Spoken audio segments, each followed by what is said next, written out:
nang aatake, hindi ako nang hihiya. Pero ang ibig ko sabihin ganito, yung sabi ng Biblia, ang ayaw gumawa. Iba ho yung ayaw gumawa kaysa sa hindi makagawa. Halimbawa, matanda ka na, may rayuma ka na. Tatay mo halimbawa, may rayuma na, magana tuhod. Hindi na rin makahawak ng martilyo at magana rin yung mga, hindi na makahawak. Yun ba sasabihin mo, ayaw gumawa? Maaari, kaya lang hindi siya makagawa dahil meron siyang nararamdaman. Iba yung ayaw gumawa kaysa sa hindi makagawa. Sana po magkaintindihan tayo. Ang sinasabi sa Bibliang, huwag kumain, walang karapatang kumain, yung ayaw gumawa, huwag kumain. Tamo, ang Diyos mapagmahal talaga. Ha? Sabi mo, ang lupit naman ng Diyos kung ayaw gumawa, wag kumain. Oo. May lakas ka, halimbawa, wala kang sakit, ayaw mong gumawa, wag kang kumain. Pabor sa'yo. Dahil kung makakagawa ka, malakas ka, wala kang sakit, kain ka ng kain, ayaw kang gumawa, dadating ang araw, hindi ka na nga makakagawa. Maninigas ka na. Maaalta presyon ka, mapaparalitiko ka. Dahil lamon ka ng lamon, hindi nalalabas yung pawis mo, hindi nagagamit yung enerhiya mo, magkakaroon ng clog ang mga ugat mo sa tinatawag na kolesterol. Yung bad cholesterol. Ha? Hindi ka gumagawa, lagi ka na lang nakahiga, papalaki ka ng tiyan, ay magkakaroon ka ng maraming sakit niyan. Kaya, para pagmamahal sa'yo ng Diyos, kung ayaw mong gumawa, makakagawa ka naman, huwag kang kumain. Sino sa inyo ang ay gumawa? Sabi ng Diyos, huwag kang kumain. Gusto mong kumain? Gumawa ka. Ang nagbibigay sa iyo ng karapatang kumain, alin? Pakinggan nyo sa Henesis, merong ganitong pangungusap ang Diyos sa banal na kasulatan. Basa tayo. Sa pawis ng iyong mukha ay kakain ka ng tinapay, hanggang sa ikaw ay mauwi sa lupa, sapagkat diyan ka kinuha, sapagkat ikaw ay alabok, at sa alabok ka uuwi. Ano ang magandang formula ng Diyos sa buhay? Sa pawis ng mukha mo, manggagaling ang iyong kakanin.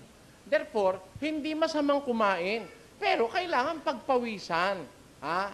Kailangan pagpaguran ng kakainin. Kasi kung kain ka ng kain, di ka naman napapagod, mapapasama rin ang katawan mo. Maraming mga sakit na dadapo sa'yo. Biro mo, kain ka lang ng kain. Pero alam mo, kahit kumain ka ng kumain, kung trabaho ka naman ng trabaho, may karapatan ka, di ka magkakasakit. Tingnan ninyo yung labandera. Labandera ko, tunay ka kung umibig, ang batsyat palo-palo, ang siyang laging kapiling. Tapos mamaya konti, meron pang bahagi ng kanta, lumalakas ang katawan sa paghanap ng pera. O, tanyo, di ba? Biro mo, wala namang katigil ng kakukusot yun. Tapos palo-palo. Ha? Ngayon, bababad mo na lang, hindi na problema. Nung araw, magkukula ka pa. Tapos mag-army roll ka pa yung araw. Nako, alam niyo, mamalansya nung araw, malaking trabaho yon. Yung araw, yung mga pantalong ko nung ako'y nag-aaral sa high school, yung kulay puti, na diilo. Nako, yun ho, yung pagka nalaban mo na yon, yun ikukula mo, mga ilan laba yon. Pagkatapos pag nalaban ay tutubog mo sa almirol, ha? Tapos paplansyahin mo na yung halos makakahiwa yung piston. Mahirap ang labandera, kala nyo, ganon. Kumain man ang kumain yun, hindi maaalta presyon yun. Kasi talagang pinapawisan yung mga trabahador, naghahalo na simyento, naghuhukay sa kalye, kumain man yun, may karapatang kumain yun Ha? Pinagpawisan nila yung kanilang kinakain. At pag ang pag-uusap health o kalusugan, makikita mo, mas lalo kang malusog habang ikaw pagod. Alam niyo yung hindi malusog, yung kagaya ko. Ang pagod na pagod sa akin, ito. Yun ho, pagod na pagod. Kuminsan, hindi ka na makatulog dahil sabi nung apo ko, kung ba't ba ganun? Yung apo ko 7 taon. Tinuruan kami ni ma'am ng kanta. Paa, tuhod, balikat ulo, paa, tuhod, balikat ulo, paa, tuhod, balikat ulo, La la la la la la la la. Di, tapos na kami ko. Nasa bahay na ako. Kumakain ako, sinusubuan ako ni Nanang. Sabi nung isip ko, paa, tuhod, balikat, ulo. At ayaw tumigil nung isip ko, kumakanta pa rin. Sabi ko, nararanasan na rin pala nung apo ko yun. Ako ganun din. Gusto ko lang matulog. I want to rest. Pero, may pagkakataong may umuukil-kil sa isip mo, ayaw siyang magpahinga. Naranasan nyo na ho yun. Kaya kung minsan, ang end nun, mental fatigue. Galing lang ho ako sa doktor ngayon. Meron ako ritong, tawag doon, yung gastritis. Masyado ka kasi maraming iniisip. Brother, sabi ni Dr. Ching, tin mo kayang katawan mo, pinapabayaan mo. May manas ho ako sa pae. Hanggang binti. Magpahinga ka, umuwi ka na ngayon, matulog ka maaga, bibigyan ka ng pampatulog. Paano kung matutulog ako? Di yung nag-aantay na tao sa akin. Sabi ko na sa'yo hindi mauubos ang taong naghihintay sa'yo, pero ikaw mauubos ka na, sabi niya. Pinipilit ako magpahinga na maaga. Paano ngayon? Di maghihintay ka ako yung mga tao dun sa Prisco.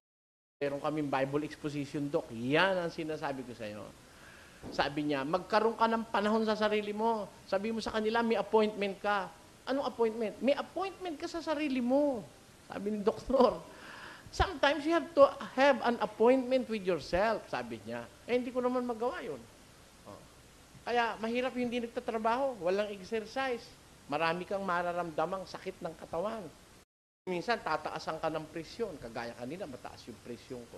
Ganun ho Kaya ako naniniwala sa Diyos, tama talaga Anong sabi ng Diyos na tama? Ayun, kung kakain ka, manggaling sa iyong pinagpawisan.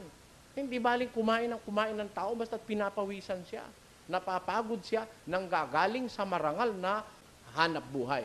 Ang masama, yun lang kain ng kain, ayaw namang magtrabaho. At ang lalo namang masama, yung kain ng kain, ang kinakain hindi kanya, inaagawan niya yung ibang bibig. Bakit? Swapang siya, ayaw niya magtrabaho, pinakikialaman niya yung bagay ng iba. Sabi ni Pablo, sa mga gayon, huwag kayong makikisama.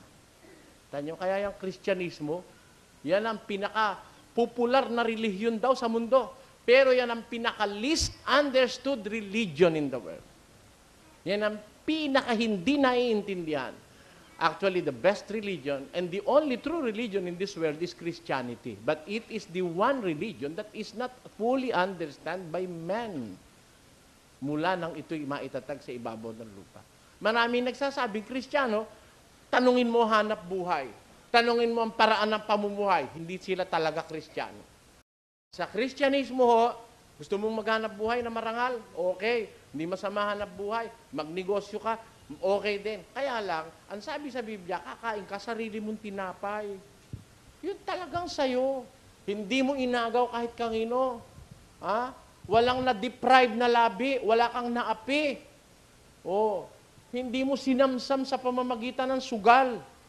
Hindi mo inagawan yung labi ng may labi, yung anak ng may anak na naghihintay ng sweldo ng tatay niya. Hindi mo inagawan yon. Hindi mo inagawan yung ibang pamilya na ikaw ay umalembong ka ng umalembong, makaraos ka lang, para sweldo ng lalaki bibigay sa asawa sa'yo napunta. Yan ang masamang hanap buhay. Sana maintindihan niyo ako. Palagi ko, naintindihan niyo naman ako Sabi ho kasi sa Biblia, huwag tayong makikialam sa bagay ng iba. Yung kanila-kanila, yung iyo-iyo. At ikaw, hindi pwedeng wala. Tingnan ninyo, sabi ng Diyos sa Ecclesiastes. Ako ikaw, walang-wala, mahirap pa ako sa daga. Sino nagsabi sa iyo mahirap ang daga? Ang yaman-yaman ng daga. Sino nagsabi sa inyong, saan kayo nakakita ng mahirap na daga? Wala pa kung nakikita ang dagang namatay ng gutom. Tatandaan niyo. Ang dagang namamatay, binaril, nilason, at etc. Pero namatay dahil walang makain, walang dagang pinabayaan ng Diyos. Pakinggan nyo sa awit. Ganito ating mabasa. Meron bang sige, kayo humatol. Pagkabasa ko ng talata, kayo humatol. Pakinggan nyo, sabi sa Biblia. Ako'y naging bata at ngayoy matanda. Gayon may hindi ko nakita ang matuwid na pinabayaan, ni ang kanyang lahi man ay nagpapalimos ng tinapay. Bakit? Pakinggan nyo sa awit. Iyong binubuksan ang iyong kamay, at sinasapatan mo ang nasa ng bawat bagay na may buhay. Sabi ng Biblia, binubuksan ng Diyos ang kanyang kamay. At pagbubukas ng kamay ng Diyos, sinasapatan niya ang nasa ng bawat bagay na may buhay. May buhay ba daga? Bagay ba yung daga? Sinasapatan ng Diyos o hindi? Sapat. Wala nga ako nakitang daga nakadextrose, ano? Ha? Dahil may sakit? Wala. O, sige, mag-isip kayo. Kung may nakita na kayong daga na kaya namatay dahil sa gutom, ha? Saan kayo nakabalita ng langgam na namatay ng gutom? Wala. Tanyo? May mga ibon na tumitimbang ng 1 kilo. Alam niyo yon? Pagdating ng panahon, wala na silang makain, magmamigrate sila. Ano ho? Yung timbang nilang 1 kilo, kuminsan nagiging 1/2 kilo or 1/4 of a kilo. Payat na payat sila. Magmamigrate sila kasi magyeyelo na ron, wala sila makakain. Magmamigrate sila. Ha? Alin ang mas masarap lumipad? Kung ikaw ang ibon, payat ka o mataba? Kaya bago sila mag-migrate, payat na muna sila ng konti. At yung natitira pa nilang lakas, gagamitin nila sa pagkumpay. Magmamigrate sila. Ayun. Pagdating nila doon sa lugar na yon, tataba sila uli. Walang ibong namatay ng gutom. Ganon ang sabi ng Biblia. Sabi sa Biblia, ang ibon namamatay sa kalupitan ng tao. Ha? Sa kaganiran ng tao. Pero sabi sa Biblia, pag binuksan ng Diyos ang kanyang palad, sinasapatan niya ang pangangailangan, ang nasa ng bawat bagay na may buhay. Kaya dagaman, hindi mahirap eh. Bakit ikaw sinasabi mong mahirap ka pa sa daga? Walang mahirap na sa dagang masasabi tayo, walang mahirap na daga. Kaya ka naghihirap, hindi mo alam ang gagawin mo kasi paturo tayo sa Diyos. Ano ang gagawin natin? Para wag tayong maghirap na kagaya ng sinasabi, mahirap ka pa sa daga. Ako nga, wala akong alam na dagang mahirap eh. Ang mga daga, alam nyo kung saan nakatira? Sa palengke. Mahirap ba sa palengke? Nandun lahat ng pagkain, ano? Tanong mo kay Marimar. Ha? Saan nakatira ang daga? Sa malalaking bahay. Sa malalaking restaurant, doon nagpupunta yung magawa ng lunggaron. Kaya makikita mong daga, minsan, taban-taba eh. Minsan nga, wala nang balahibo eh. Siguro masyadong maraming nakaing kimikal na wala nang balahibo. Maraming nagkalat na kimikal ngayon. Pero buhay. Nakakaraos yung daga. Mahirap ba yung daga? Hindi mahirap yung daga. Kung yung butiki, hindi naghihirap yan eh. Nasa bahay ng hari. Pakinggan nyo sa isang talata. Basahin natin. May 4 na bagay na maliit sa lupa. Maliit lang ha. Hamak, list. Walang kwenta para sa paningin ng tao. Ano sabi ng Biblia? Ngunit lubhang mga pantas. Pantas sila. Bakit? Sino-sino yon? Ang mga langgam ay bayang hindi matibay, gayon may nag-iimbak ng kanilang pagkain sa tag-init. Kaya walang langgam na mamatay ng gutom eh. Kasi nag-iimbak sila ng pagkain sa tag-init. Tamo yung langgam, walang tigil ng hanap ng pagkain. Pag umulan, meron ka ba makita langgam nakakalat-kalat dyan? Nakakita na kayo pag umuulat baha, kalat-kalat ang langgam? Hindi. Habang walang baha, nag-iipon na yun. Para pag baha, meron na silang pagkain doon. Ganyan ang maliit na langgam. Ano pa?